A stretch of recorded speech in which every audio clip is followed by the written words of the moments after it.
আসসালামু আলাইকুম সবাইকে। খুব গুরুত্বপূর্ণ একটা ভিডিওতে তোমাদেরকে স্বাগতম জানাচ্ছি। যে টপিকটা নিয়ে আলোচনা করব, বায়োলজি সৃজনশীলে তুমি কিভাবে আসলে ১০ এ ১০ নাম্বার পাইতে পারো। তো বায়োলজির সৃজনশীলটা নিয়ে অনেকে অনেক বেশি প্যারা খাও। এর কারণ হচ্ছে তোমার হয়তোবা ম্যাথ ভাল লাগে, ফিজিক্স ভাল লাগে, কেমিস্ট্রি ভাল লাগে। সেই জায়গাগুলোতে সূত্র থাকে, সূত্র দিয়ে অ্যান্সার করলেই কিন্তু অ্যান্সারটা মিলে যায়। কিন্তু বায়োলজি তুমি আসলে কিভাবে পড়বা, কি পড়লে তোমার কমন আসবে, কতটুকু পড়বা, সে বিষয়গুলো আসলে বুঝে উঠতে পারো না। সেই বিষয়গুলো নিয়ে আজকে কথা বলবো। তো বায়োলজি সৃজনশীলে ভালো করার জন্য বা বায়োলজিতে ভালো করার জন্য ওভারঅল তুমি ফার্স্টে যে কাজটা করতে পারো, নিজে না পড়ে অনেকে নিজে পড়ার চেষ্টা করে। বায়োলজি ভালো লাগতেছে না, তারপরে পড়ার চেষ্টা করতেছে। সো তারে আসলে সবচেয়ে বেশি ধরা খায়। তোমরা যে কাজটা করতে পারো, তোমরা হচ্ছে একটা ক্লাস করে নিতে পারো ফার্স্টে। হ্যাঁ, অনেকে হয়তো বা মেন বই ফার্স্টে পড়তে পছন্দ করে, কিন্তু আমার প্রেফারেন্স হচ্ছে তুমি কারো একজনের ক্লাস করো। এর কারণ হচ্ছে দেখো, বায়োলজিতে অনেক কঠিন ওয়ার্ড আছে, এমন অনেক বিষয় আছে যেটা আসলে নিজে পড়ে অনেক সময় বোঝা যায় না। সো তুমি যদি কারো ক্লাস করো, সেখানে তো সেই বিষয়টা বুঝতে পারবাই। পাশাপাশি আমি একটা বিষয় বিশ্বাস করি, বা এটা সত্য কথা, সেটা হচ্ছে তুমি নিজে না পড়ে তুমি যদি কারো কথা শুনে সেটা পড়ো, সেক্ষেত্রে তোমার পড়াটা বেশি মনে থাকবে। হ্যাঁ, ধরে নাও যে তুমি নিজে একটা পড়া মুখস্থ করার চেষ্টা করতেছো। আরেকটা আরেকবার আমি তোমাকে পড়ায় দিলাম, আমি তোমাকে সেই কথাগুলাই বলে দিলাম এবং তারপরে তুমি সেটা মনে রাখার চেষ্টা করতেছো। তো আমি বলার পরে সেই কথাটা তোমার বেশি মনে থাকবে। মেন কথা হচ্ছে এইটা। ঠিক আছে? তো আমি যেটা বলব, তুমি ফার্স্টে একটা ভালো মানের ক্লাস করতে পারো এবং ক্লাসের মধ্যে এমন ক্লাস করবা যে ক্লাসে তোমাকে আসলে নোট করে দিবে। ঠিক আছে? তুমি অবশ্যই খাতা নিয়ে বসবা এবং সেই খাতায় তোমার যাতে ক্লাস করার শেষে তোমার ওই পুরা অধ্যায়ের উপর ওভারঅল একটা নোট হয়ে যায়। অর্থাৎ নোট করে পড়তে বলতেছি। আচ্ছা, সো ক্লাস কোথা থেকে করতে পারো? যারা এসএসসি 26 আছো, যাদের সামনেই পরীক্ষা, তোমরা এই লাস্ট শর্ট রিভিশন প্রোগ্রাম থেকে খুব শর্ট টাইমে তোমার সিলেবাস কিন্তু কভার করে ফেলতে পারো। ঠিক আছে? সো অনেক সিনিয়র টিচার প্যানেল আছে এবং বায়োলজির বেশিরভাগ ক্লাস কিন্তু আমারই নেয়া আছে। ঠিক আছে? সো বায়োলজি নিয়ে কোনো ধরনের সমস্যা হবে না, কথা দিচ্ছি তোমাদের। আচ্ছা, সো এখানে এনরোল করে ফেলতে পারো। যাই হোক, আমরা ভিডিওতে ফিরে আসি। আচ্ছা, ফার্স্টে ক্লাস করলা এবং ক্লাসের নোটটা তুমি করে ফেললা। ক্লাসের একটা আলাদা নোট। দেন তোমার যে কাজটা করতে হবে, তোমার যেহেতু সামনে পরীক্ষা, খুব বেশি সময় নাই। তোমার সবগুলো অধ্যায় পড়তে হবে, কিন্তু ধরে নাও যে তোমার ২-১ দিন পরে পরীক্ষা, কালকেই বায়োলজি পরীক্ষা। সেই সময়টাতে আসলে তুমি কিভাবে পড়বা? তুমি যে কাজটা করবা, ফার্স্টে অধ্যায় সিলেক্ট করে ফেলো। যে কোন অধ্যায়গুলা তোমার জন্য গুরুত্বপূর্ণ, কোন অধ্যায় থেকে বেশি সৃজনশীল হচ্ছে। যেমন আমি হলে কি সিলেক্ট করতাম? ১ম অধ্যায়, বায়োলজির ১ম অধ্যায় জীবন পাঠ। এই অধ্যায়টাতে নিশ্চয়ই খুব বেশি সময় দিতাম না, বা ওই অধ্যায়টা হয়তোবা স্কিপ করে যাইতাম। এরপর জীবকোষ ও টিস্যু। এই এই অধ্যায়টা থেকে প্রতি বছরই কোয়েশ্চেন হয়। তার মানে কি এই অধ্যায়টা আমার পড়তে হবে। দেন পরের অধ্যায়টা হচ্ছে কোষ বিভাজন, সেখান থেকেও প্রশ্ন আসে। জীবনী শক্তি এখান থেকেও আসে, খাদ্য পুষ্টি এখান থেকেও আসে। তো আমার ফার্স্টে অধ্যায় সিলেক্ট করতে হবে যে কোন অধ্যায় থেকে কোন অধ্যায়গুলো আমি এমন ৭ থেকে ৮ টা বা ১০ টা অধ্যায় সিলেক্ট করব। ধরে নাও যে আমি ৮ টা অধ্যায় সিলেক্ট করব এবং এই ৮ টা অধ্যায় থেকে অবশ্যই আমি সৃজনশীল কমন পাবো। ঠিক আছে? সো ৮ টা অধ্যায় আমি সিলেক্ট করলাম কিসের জন্য? সৃজনশীলের জন্য, ৫ টা সৃজনশীল। এমসিকিউ এর হিসাব আলাদা। এমসিকিউ এর জন্য তুমি বইয়ের লাইন বাই লাইন রিডিং পড়লে, সেই অংশগুলো যদি একটু মনোযোগ দিয়ে পড়ো বা একটা ক্লাস করে পুরাটা ভালোমতো আয়ত্ত করো, সেই ক্ষেত্রে কিন্তু তুমি সেখান থেকে সৃজনশীল এমসিকিউটা কমন পাবা। আচ্ছা, সৃজনশীলের জন্য যদি তোমার হাতে সময় কম থাকে, তুমি অধ্যায়টা সিলেক্ট করো। আর যদি হাতে সময় কম না থাকে, তোমার সবগুলো অধ্যায়ই তো পড়তে হবে। তাই না? দেন টপিক সিলেক্ট করতে হবে। টপিক সিলেক্ট করবা কিভাবে? দেখো, কোন একটা অধ্যায়ের ফার্স্টে তুমি অধ্যায়টা সিলেক্ট করলা। এখন ওই অধ্যায়ের সব টপিক কিন্তু তোমার জন্য গুরুত্বপূর্ণ না, সৃজনশীলের জন্য গুরুত্বপূর্ণ না। সো তোমার কি করতে হবে জানো? টপিকটা সিলেক্ট করতে হবে যে কোন টপিক থেকে তোমার বেশি প্রশ্ন আসতেছে। সো কিভাবে টপিক সিলেক্ট করবা? জাস্ট প্রিভিয়াস ইয়ারের কোশ্চেন চলে যাও। হ্যাঁ, এই টেকনিকটাকে বলা হচ্ছে ব্যাকওয়ার্ড টেকনিক। সো তুমি জাস্ট প্রিভিয়াস ইয়ারের কোশ্চেনে চলে যাও এবং প্রিভিয়াস ইয়ারের কোশ্চিনে ওই অধ্যায়ের কোন টপিক থেকে কোশ্চিন হয়েছে সেটা তুমি জাস্ট খুঁজে বের করার চেষ্টা করো। যেমন তুমি যদি দ্বিতীয় অধ্যায়ে যাও, সেখানে যে কোশ্চিনগুলো পাবা, সবচেয়ে সহজ কোশ্চিন যদি করে, তাহলে দেখবে যে উদ্ভিদ টিস্যু বা উদ্ভিদ কোষ প্রাণী কোষ থেকে কোশ্চিন করছে।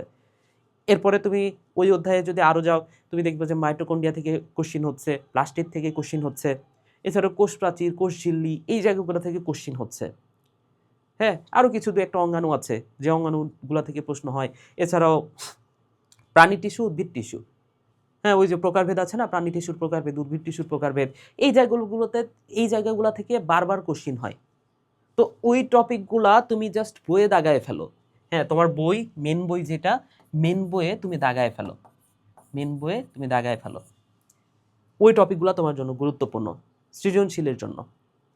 আচ্ছা, দেন তুমি যে কাজটা করতে পারো, এমসিকিউ আবার হচ্ছে ক নাম্বারের জন্য তোমার পুরা বইটা রিডিং দিতে পারো। মেন বইয়ে একটা রিডিং দিবা, এবং রিডিং দেওয়ার সময় যে যে টপিকগুলো তুমি দাগায় রাখছো, ধরে নাও যে মাইটোকন্ড্রিয়া টপিকটা তুমি দাগায় রাখছো, পুরো বইটাই তুমি পড়বা, ঠিক আছে? মেন কথা হচ্ছে পুরো বইটা তুমি রিডিং দিবা, ভালো করে রিডিং দিবা, ভালো করেই মাথায় রাখার চেষ্টা করবা, সব টপিকই মাথায় রাখার চেষ্টা করবা। কিন্তু যেই টপিকগুলা তুমি দাগায় রাখছো যে এইখান থেকে আমার সৃজনশীলের গ ঘ আসবে, সেই টপিকগুলো অনেক গুরুত্ব সহকারে পড়বা।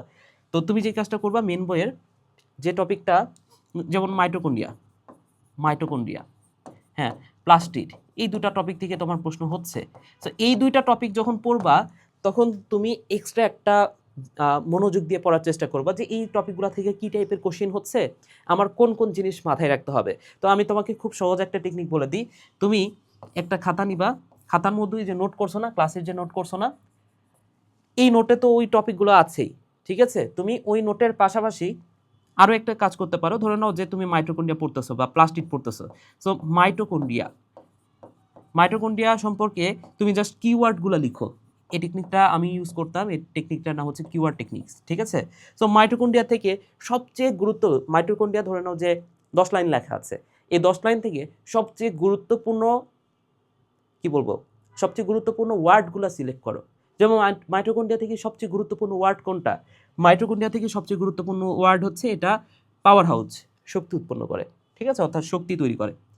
দেন যে গুরুত্বপূর্ণ ওয়ার্ড, মাইটোকন্ড্রিয়াতে কি আছে? অক্সিজেন আছে, এটিপি সিনথেসিস আছে, ডিএনএ আছে। তাহলে মাইটোকন্ড্রিয়াতে কি কি আছে সেটা তুমি সিলেক্ট করলে, ক্রিস্টি আছে, অক্সিজম আছে। আচ্ছা, দেন মাইটোকন্ড্রিয়া থেকে আর কি গুরুত্বপূর্ণ? মাইটোকন্ড্রিয়ায় সবাত শোষণের 3টা ধাপ হয়, এসিটাইল কোয়েল সৃষ্টি, ক্রেবস চক্র অ্যান্ড ইটিএস, এই 3টা ধাপ হয়। তাহলে এই কথাগুলো তোমার জন্য অনেক বেশি গুরুত্বপূর্ণ, এবং এটা তুমি জাস্ট পয়েন্ট পয়েন্ট আকারে লিখলা। সো এই একটা কাজ যদি তুমি ঠিকঠাক মতো করতে পারো ভাইয়া, তাহলে তুমি সৃজনশীলে গ এবং ঘ নাম্বারে তুমি 100% ফুল নাম্বারটা পাবা। কেন পাবা? দেখো, স্যাররা তোমার সৃজনশীল খাতায় আসলে কি দেখে, তোমার সৃজনশীলটা কত বড় হয়েছে বা কয় পেজ তুমি লিখছো, খাতা কত বড়, কত মোটা করছো, এটা দেখে কিন্তু স্যাররা নাম্বার দেয় না। আসলেই বেশিরভাগ স্যাররা এটা দেখে নাম্বার দেয় না যে তুমি কত বড় লিখছো। স্যাররা জাস্ট খোঁজার চেষ্টা করে যে তোমার যে সৃজনশীলটা, এর মধ্যে তথ্যবহুল ইনফরমেশন আছে কিনা, ঠিক আছে, কারেক্ট ইনফরমেশনটা আছে কিনা, এটা স্যাররা দেখার চেষ্টা করে। সো তোমাকে যদি মাইটোকন্ড্রিয়া সম্পর্কে লিখতে দেয়, আমি যে কথাগুলো মুখে বললাম যে মাইটোকন্ড্রিয়াকে বলা হচ্ছে পাওয়ার হাউস, মাইটোকন্ড্রিয়ার মধ্যে এই জিনিসগুলো আছে, মাইটোকন্ড্রিয়ার ভেতরে সবাত শোষণের মোট 3টা ধাপ, ওই তিনটা ধাপ ঘটে। এই কথাগুলো যদি স্যার তোমার সৃজনশীলের মধ্যে পায়, তোমার সৃজনশীলটা যতই ছোট হোক, তোমাকে কিন্তু ফুল নাম্বারটাই দিতে বাধ্য স্যার। ওকে, কারণ তুমি কারেক্ট কথাগুলো লিখছো, অপ্রয়োজনীয় কথা লিখে তুমি পৃষ্ঠাটা ভরাও নাই, ঠিক আছে? সো এই বিষয়টা একটু মাথায় রেখো। সো এই কিওয়ার্ড টেকনিকটা অ্যাপ্লাই করো তোমার গ এবং ঘ নাম্বার অ্যান্সার করার জন্য। এবং ক খ তুমি কোথা থেকে পাবা? আচ্ছা, তারপরে কি করবা? এই যে মেন বইটা তো ভালো করে পড়লা, এটা নিয়ে তো কথা বললামই। মেন বই পড়ার পাশাপাশি কিওয়ার্ড টেকনিকের মাধ্যমে তুমি হচ্ছে এক্সট্রা আরেকটা নোট করে ফেলতে পারো। দেন তোমার একটা সৃজনশীলে 10 নাম্বারের মধ্যে 1 নাম্বার কিন্তু থাকে জ্ঞানমূলক প্রশ্নে, 2 নাম্বার থাকে অনুধাবনে, প্রয়োগমূলকে 3 নাম্বার, এবং ঘ নাম্বারে থাকে 4 মার্ক উচ্চতর দক্ষতায়। তো গ আর ঘ এই দুটা মোটামুটি সিমিলার, একই টাইপের কোশ্চিন থাকে। গ নাম্বারে হয়তো তোমাকে একটা তোমাকে হচ্ছে কোন একটা প্রসেস বলে, ঘ নাম্বারে চিত্র সহ সেই প্রসেসটা লিখতে বলে। তো যাই হোক, বায়োলজিতে আরেকটা গুরুত্বপূর্ণ বিষয়, চিত্রটা আঁকাইতে হবে। যেই টপিকগুলোতে তুমি চিত্র দিতে পারবা, যেমন মাইটোসিসের সবগুলা ধাপে তুমি চিত্র দিতে পারো, তো এই চিত্রগুলো যদি তোমার জানা থাকে, তুমি যদি অল্পও লিখো, তুমি ফুল নাম্বারটা পাবা। এখন যেন তেনভাবে চিত্র আঁকাইলে হবে না, একটু সুন্দর করে গোছানো এতে এবং পরিষ্কারভাবে চিত্রটা আঁকাতে হবে।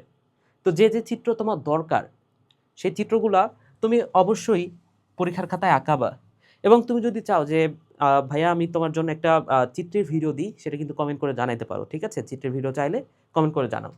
আচ্ছা, তো চিত্র তোমার অবশ্যই মাস্ট। তো গ আর ঘ নাম্বার এই দুইটা প্রশ্নে তুমি যদি চিত্র দিতে পারো, তুমি সেই সুযোগটা মিস করবে না। ঠিক আছে, চিত্র অবশ্যই দিবা। তো গ ঘ কিভাবে তুমি হচ্ছে ফুল নাম্বার পাবা? এই যে কিওয়ার্ড টেকনিকের মাধ্যমে এই এই টপিকগুলা এই টপিকগুলা যদি তোমার এই কথাগুলো যদি তোমার প্রশ্নের মধ্যে থাকে, তাহলে তুমি তুমি ফুল নাম্বার পাবা। এখন ক নাম্বার কোথা থেকে কমন আসবে? দেখো, তুমি হচ্ছে মেন বইটা পুরাটা রিডিং দিছো না? কেন রিডিং দিছো? এমসিকিউ এর জন্য। এবং এমসিকিউ যে জায়গাগুলো থেকে আসবে, সেই জায়গাগুলো থেকে আবার এই যে ক নাম্বারটা আসবে, জ্ঞানমূলক প্রশ্ন। ঠিক আছে, তোমাকে জাস্ট এক কথায় উত্তর লিখতে হবে। তো তুমি জাস্ট পুরো বইটা যদি রিডিং দাও এবং যে গুরুত্বপূর্ণ লাইনগুলো আছে সেগুলো যদি দাগায় দাগায় পড়ো, দাগায় দাগায় পড়লে কিন্তু ওই দাগানো লাইন থেকেই তোমার ক নাম্বারটা কমন আসবে। ঠিক আছে? আচ্ছা, অনেকে বলতে পারো যে ভাইয়া বায়োলজি পড়ার সময় প্রত্যেকটা লাইনই তো আমার কাছে গুরুত্বপূর্ণ মনে হয়, তো আমি তো সবগুলাই দাগাই, সব লাইন দাগাই ফেলি। এটা আসলে তোমার দক্ষতার অভাব। ঠিক আছে, তুমি আসলে তুমি মানে বায়োলজি এর আগে কখনোই পড়ো নাই, এই কারণে তোমার কাছে এটা মনে হচ্ছে। হ্যাঁ, তুমি হয়তো বায়োলজি নিয়ে কখনোই সিরিয়াস ছিল না। বায়োলজির সবগুলা লাইন দাগাইতে হবে না, সবগুলা লাইন গুরুত্বপূর্ণ না। গুরুত্বপূর্ণ লাইন কোনটা কিভাবে বুঝবা? ওই যে আমি ক্লাস করাচ্ছি, এই ক্লাস থেকে বুঝতে পারবা। হ্যাঁ, ক্লাসে তো আমি গুরুত্বপূর্ণ বিষয়গুলোই পড়াচ্ছি, সব জিনিস তো পড়াচ্ছি না। তো তুমি ফার্স্টে ক্লাস করো, তাইলেই বুঝতে পারবা যে কোন জিনিসগুলো তোমার জন্য গুরুত্বপূর্ণ। অথবা তুমি প্রশ্ন অ্যানালাইসিস করো, তাইলেও বুঝতে পারবা। আচ্ছা, তাহলে জ্ঞানমূলক প্রশ্ন হলো অনুধাবনমূলক প্রশ্ন, যেগুলো সামান্য একটু বড় করে লেখা যায়। হ্যাঁ, তোমাকে ওই গ ঘতে তুমি যা লিখতে পারবা, খতেও ওই জিনিসগুলাকেই একটু ছোট্ট ভার্সনে দিতে পারে। ঠিক আছে, তোমাকে বলতে পারে গ নাম্বারে বলতে পারে যে মাইটোকন্ড্রিয়া সম্পর্কে ওভারঅল সব কিছু লিখতে বলতে পারে, চিত্রসহ লিখতে বলতে পারে।